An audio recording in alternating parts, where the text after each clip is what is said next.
Hello and thanks for stopping by. Today I'm going to show you how I made this paper bow out of patterned paper. And I learned this at a stamping class, and that person said that they learned it from Deb Valder of Ballston Spa, New York. That's it.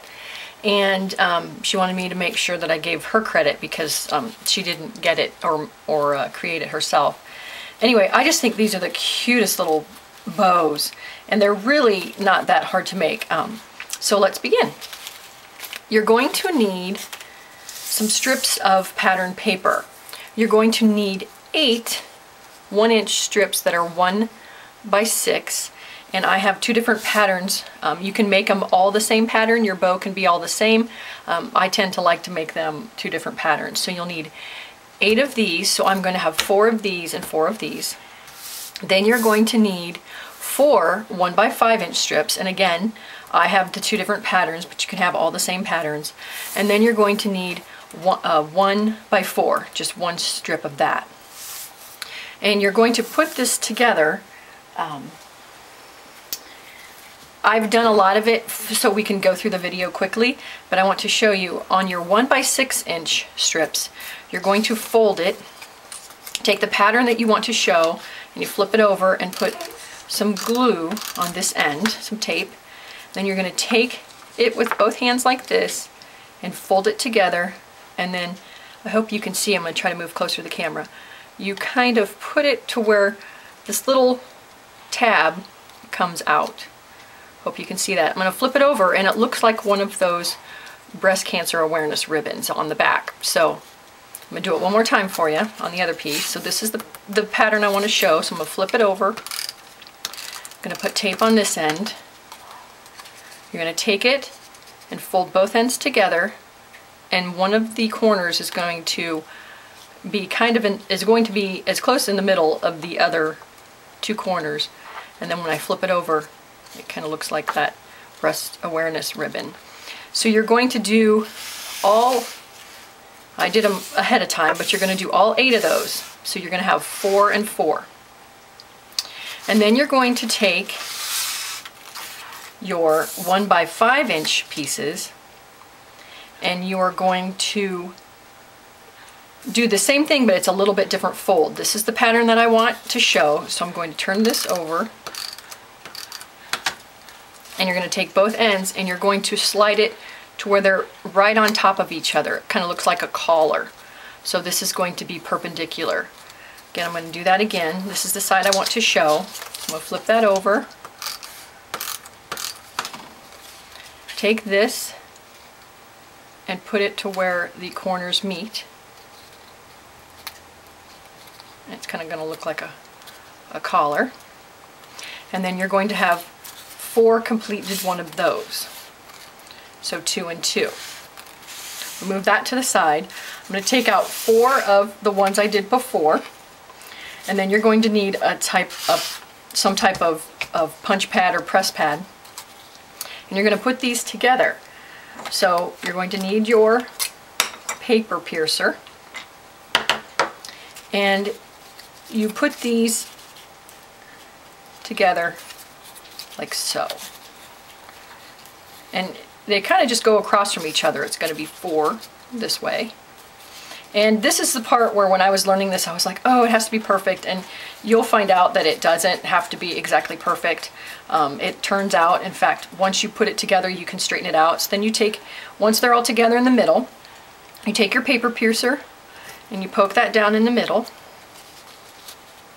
And push it all the way through. I push it all the way through because there's 4 of them, and I want my brad to be able to go through. It doesn't matter what color brad that you have. I just have a gold one. I don't use my gold ones that often. So you take your brad and you put it down in there and you flip it over,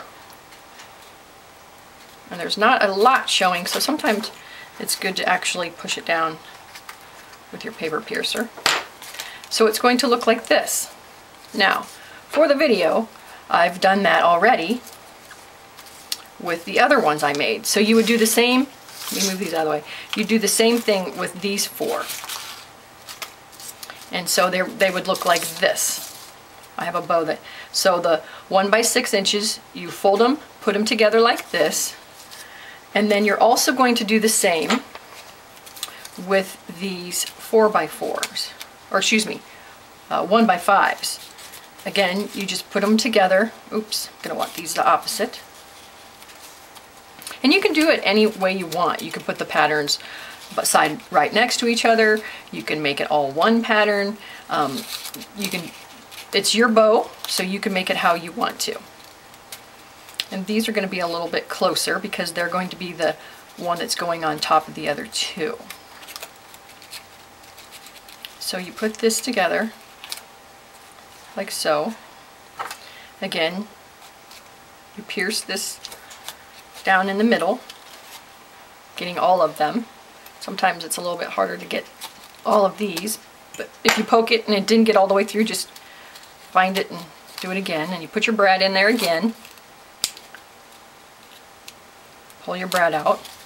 Then you have one that looks like this. And see, I've done that already. For video's sake, I wanted to have one ready to put together.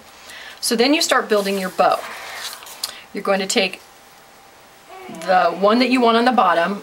This time I'm gonna have the darker pattern on the bottom. And you're going to need some pop dots. And these are the pop-up pop dots. I don't know if you can see this, but they're thicker. And this is what mine look like, but I know you can get some other places. But they're called pop-up glue dots. And you're going to take one and put it on the bottom of your other tier, and you're going to put it in the middle and push it down so that brad is being covered up. So we're building.